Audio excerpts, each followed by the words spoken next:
Bab 1263. Aku akan mati di hadapanmu. Seluruh leher pria bertopeng itu tiba-tiba terbuka, dan darah menyembur keluar. Pria bertopeng itu ketakutan. Dia tahu ada masalah di dalam tubuhnya sendiri. Dia tidak peduli lagi dengan belati yang menusuk warrior Yang.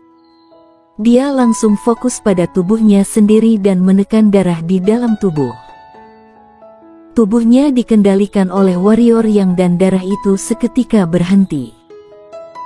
Namun sekarang, hampir 10.000 pedang tiba-tiba keluar dari tubuh warrior Yang, dan kemudian langsung mengelilinginya pria bertopeng itu. Cahaya pedang saling bersilangan. Pria bertopeng itu ketakutan, tubuhnya gemetar, dia melebur, dan menghilang ke dalam lingkaran cahaya pedang warrior Yang. Namun, pada saat pria bertopeng itu menghilang, sebuah kekuatan misterius tiba-tiba muncul di sana. Kamu. Ini adalah kekuatan domain. Suara ngeri pria bertopeng tiba-tiba terdengar. Si. Yang menjawab pria bertopeng itu adalah beberapa energi pedang berwarna merah darah, serta cahaya pedang padat. Jika ingin mati, maka matilah bersama. Di domain pedang, pria bertopeng itu tidak punya tempat untuk bersembunyi, dan tidak bisa melarikan diri, karena dia telah dikelilingi oleh formasi pedang warrior Yang, dan sekarang dia hanya bisa bertarung sampai mati. Set. Si. Suara energi pedang dan suara robekan terus terdengar, dan darah terus memercik. Seperti inilah, pertempuran berlangsung sekitar 1/4 jam. Cahaya pedang meredup, dan pedang hitam satu persatu jatuh dari udara. Warrior Yang dan pria bertopeng muncul di sana. Pada saat ini, ada 5 pedang yang tertusuk ke dalam tubuh pria bertopeng, di keempat anggota alat geraknya, dan di dadanya. Ada banyak luka di tubuhnya, terutama dadanya, yang penuh dengan tikaman, seperti pernah dipanah oleh ribuan anak panah.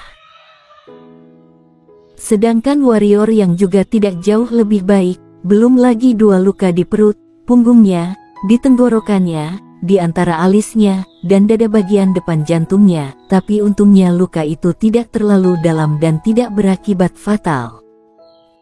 Tapi saat ini, ada belati yang ditusukkan ke pergelangan tangan kanannya. Belati telah menembus seluruh tangan, dan bahunya telah benar-benar terbelah, bahkan tulangnya telah terpotong.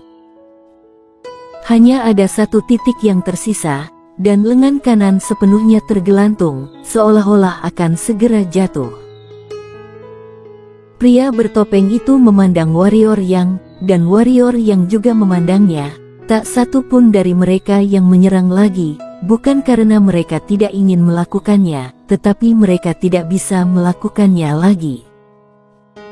Pada saat ini, tempat yang ada di belakang pria bertopeng tiba-tiba menggeliat, dan kemudian belati meluncur di tenggorokan pria bertopeng itu. Yang muncul adalah Ken Ziye. "Kenapa?" tanya pria bertopeng itu. "Mengapa?" Ken Ziye tampak muram. "Apakah kamu ingat keluarga Li yang ada di kota Fengyu pada ratusan tahun yang lalu? Aku rasa kamu sudah tidak mengingatnya lagi, karena kamu sudah membunuh begitu banyak orang, jadi tidak mungkin ingat dengan keluarga kecil ini. Tapi aku ingat, ada lebih dari 1.300 orang keluarga Li, dan 1.300 orang lebih itu semuanya dibunuh olehmu, tapi sayangnya, kamu menyisakan 1 orang. Tidak mungkin." Pria bertopeng itu berkata, "Jika aku sudah menyerang, maka tidak akan ada yang tersisa. Apakah kamu tahu mengapa kamu bisa menyisakan 1 orang?" Wajah Ken Ziye tampak ganas, tetapi ada juga sedikit kegilaan, karena pada waktu itu, aku tidak berada di rumah keluarga Li, aku berada di luar rumah, dan aku melihat dengan mataku sendiri, kamu membunuh semua orang di keluargaku. Setelah kamu membunuh mereka, kamu datang kepadaku dan menepuk kepalaku, hehe. Pada waktu itu kamu pasti tidak tahu bahwa aku juga anggota keluarga Li. Aku ingat kamu.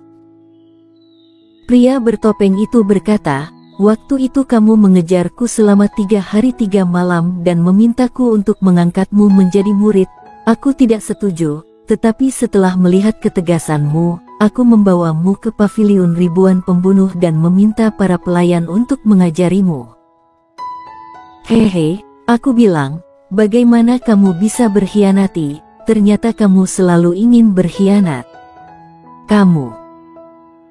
Berbicara tentang ini, suara pria itu tiba-tiba berhenti, karena belati Kenzi Ye memotong tenggorokannya sedikit demi sedikit, dan darah menyembur keluar, menodai tangan Kenzi Ye dan belati itu dengan warna merah cerah. Tidak lama kemudian, pria itu mati. Tepat saat pria itu kehabisan napas, warrior yang tiba-tiba menggerakkan jarinya dan menyingkirkan mayat pria itu dan menyimpan pedang hitamnya yang ada di bawah.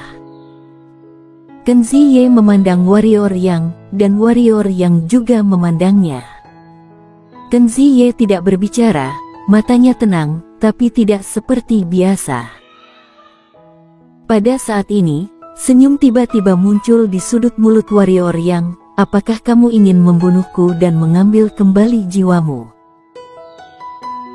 Kenzi Ye tidak berbicara, hanya berjalan menuju warrior yang, dan tidak lama kemudian sampai di depan warrior yang, dan kemudian belati di tangannya tertuju pada tenggorokan warrior yang, saat kau menghancurkan jiwaku, aku bisa menusuk kepalamu dengan 1 tusukan. Tapi aku tidak ingin membunuhmu, dan aku tidak ingin menjadi musuhmu. Kembalikan jiwaku, dan aku akan pergi. Warrior yang menggelengkan kepalanya dan berkata, tidak mungkin. Kenzi Ye menyipitkan matanya sedikit, dengan niat membunuh di matanya. Warrior yang, aku tidak ingin mati bersamamu, bukan berarti aku tidak berani mati bersamamu. Pikirkanlah untuk dirimu sendiri, jika kamu dan aku binasa bersama, apa yang akan terjadi pada Liga Pedangmu, dan apa yang akan terjadi pada kerabatmu.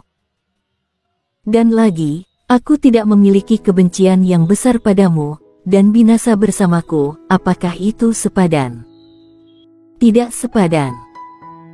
Warrior yang berkata, namun, jika aku mengembalikan jiwamu kepadamu, lalu kamu pergi, dan meninggalkan aku sendiri di sini, ketika orang-orang dari wilayah rahasia itu datang, aku juga akan mati. Itu urusanmu, kata Kenzi Ye dingin. Mengembalikan jiwamu atau tidak, aku tetap saja akan mati. Daripada begitu, lebih baik mengajakmu mati bersama, jadi ada teman. Bagaimana menurutmu? Kata warrior yang. Kenzi Ye memandang warrior yang untuk waktu yang lama, dan kemudian berkata, apa yang kamu inginkan? Warrior yang berkata, sederhana, bawa aku pergi dulu, dan ketika lukaku pulih sepenuhnya, aku akan mengembalikan jiwamu kepadamu. Bagaimana aku bisa mempercayaimu? Kenzi Ye bertanya. Warrior yang menggelengkan kepalanya dan berkata, aku tidak tahu bagaimana membuatmu percaya padaku, bagaimanapun juga, jika kamu kali ini membantuku, aku akan mengembalikan jiwamu kepadamu ketika lukaku pulih sepenuhnya. Aku janji. Belati di tangan Kenzi Ye menekan tenggorokan warrior yang, menggores kulit, dan ada hawa dingin di tenggorokannya. Kenzi Ye berkata, aku tidak ingin bergabung denganmu, kembalikan jiwaku, ketika aku pergi, tidak ada lagi hutang budi di antara kita, dan aku tidak akan datang merepotkanmu lagi di masa depan. Kamu bunuh saja aku. Kata-kata warrior yang tiba-tiba. Wajah Kenzi Ye tenggelam, kamu pikir aku tidak berani? Aku tahu kamu berani. Warrior yang berkata, tapi, kamu meninggalkanku di sini, bukankah karena kamu ingin orang-orang dari wilayah rahasia itu datang membunuhku, atau, setelah aku menyerahkan jiwamu kepadamu, kamu akan langsung membunuhku? Kecuali aku memiliki kekuatan untuk melindungi diriku sendiri, kalau tidak aku tidak akan mengembalikan jiwamu. Tapi bagaimana aku tahu kamu akan mengembalikannya ketika kamu pulih dari cederamu? Tanya Kenzie. Warrior yang berpikir sejenak dan berkata, kekhawatiranmu benar, tetapi aku tidak dapat menyelesaikan masalah ini. Bagaimanapun juga, baik kamu maupun aku, kita sama-sama tidak saling percaya. Kamu sudah berbicara begitu lama, semuanya hanya omong kosong, bukan? Ekspresi Kenzie menjadi sedikit tidak ramah. Warrior yang menatap langsung ke arah Kenzie dan berkata, aku adalah kultivator pedang, aku tidak akan menarik kembali apa yang aku janjikan, karena itu akan bertentangan dengan hatiku. Aku hanya tahu bahwa kamu tidak tahu malu. Kenzie langsung menatap ke arah warrior yang dan berkata, jika itu adalah kultivator pedang lain, mungkin aku akan memilih untuk percaya, tapi maaf, aku tidak percaya denganmu. Sebelumnya warrior yang pernah menjebaknya, dan dirinya masih ingat. Kalau begitu bunuh aku. Kata warrior yang, kamu punya pilihan, tapi aku tidak punya pilihan, karena apapun yang aku pilih, aku akan tetap mati, sedangkan kamu tidak. Jika kamu memilih untuk menyelamatkanku, kita akan hidup bersama. Apakah kamu akan menjadi bajingan sampai akhir? Kata Kenzie. Warrior yang hendak berbicara, ketika Kenzie tiba-tiba mengerutkan kening dan berkata, ada seseorang yang datang ke sini. Warrior yang berkata, aku tidak akan mengembalikan jiwamu, bahkan jika kamu tidak membunuhku dan pergi, aku tetap akan mati. Kembalikan jiwa itu kepadaku, maka aku akan menyelamatkanmu. Kenzie mundur selangkah. Warrior yang menggelengkan kepalanya dan berkata, selamatkan aku dulu, maka aku mengembalikan jiwamu. Apakah kamu benar-benar ingin mati? Suara Kenzie menjadi mengerikan. Mata warrior yang langsung dibandingkan. Melihat warrior yang tampak seperti mengatakan bunuh saja aku, wajah Kenzie suram. Setelah beberapa napas, dia tiba-tiba meraih sosok warrior yang dan menghilang di tempat. Sebelum warrior yang dan Kenzie menghilang untuk sementara waktu, para tetua dan yang lainnya muncul di sana. Tempat sini telah runtuh berkali-kali, dan masih ada bau darah. Jelas, mereka telah bertarung dengan sengit di sini, kata Olga dengan sungguh-sungguh. Siapa yang menang? Tanya seorang lelaki tua. Mendengar ini, Olga dan yang lainnya semua memandang para tetua. Tetua itu mengerutkan kening dan melihat sekeliling, lalu berkata, jika warrior yang mati, ketua pavilion ribuan pembunuh pasti akan memberitahuku, tapi dia tidak, yang berarti hanya ada dua hasil yang tersisa. Kalau bukan ketua pavilion 1000 pembunuh yang meninggal, berarti warrior yang sedang melarikan diri, dan ketua pavilion 1000 pembunuh sedang mengejarnya. Jika ketua pavilion ribuan pembunuh yang terbunuh. Saat Olga mengatakan ini, dia tiba-tiba berhenti. Mendengar kata-kata Olga, semua orang tampak buruk. Jika warrior yang bisa membunuh monster tua seperti ketua pavilion ribuan pembunuh, maka kekuatan warrior yang lebih kuat dari yang mereka kira sebelumnya, dan warrior yang adalah setengah kaisar. Setengah kaisar. Dua kata yang membuat orang terpukau. Sekarang dia bisa membunuh monster tua seperti ketua pavilion ribuan pembunuh. Jika dia mencapai alam pendekar kaisar dan pendekar ketiadaan, sepertinya tidak ada yang bisa menjadi lawannya. Pada saat ini, semua orang lebih memilih warrior yang mati daripada ketua pavilion ribuan pembunuhan. Karena, jika warrior yang membunuh ketua pavilion 1000 pembunuh, lalu membunuhnya dengan kekuatan setengah kaisar, maka hal ini sangat menakutkan untuk dipikirkan. Pada saat ini, Lelaki tua itu berkata, Ketua Paviliun Seribu Pembunuh adalah monster tua. Bahkan jika bertarung langsung, aku saja tidak yakin bisa membunuhnya. Jika dia mengintai, aku bahkan menjadi lebih takut. Bahkan jika warrior yang ini adalah monster, mustahil untuk membunuhnya. Sekarang warrior yang ini pasti melarikan diri.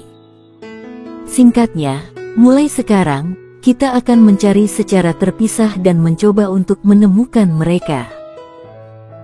Mendengar kata-kata tetua, semua orang saling memandang, dan mereka tahu bahwa tetua juga sedikit bingung saat ini.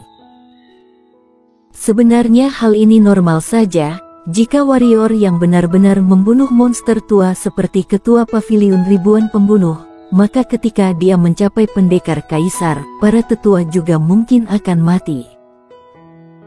Semua orang menghilang di tempat dengan berat hati, tetua melihat ke kejauhan, dan untuk pertama kalinya ada niat membunuh di matanya. Lebih dari 1 juta mil jauhnya. Gendong aku. Warrior yang berkata, suaranya sedikit lemah. Mimpi saja, kata Kenzie. Kamu terlalu cepat, sekarang tubuhku tidak kuat lagi. Bukan urusanku, kata Kenzie dengan marah. Jika kamu tidak menggendongku, maka aku akan mati di hadapanmu. Bersambung.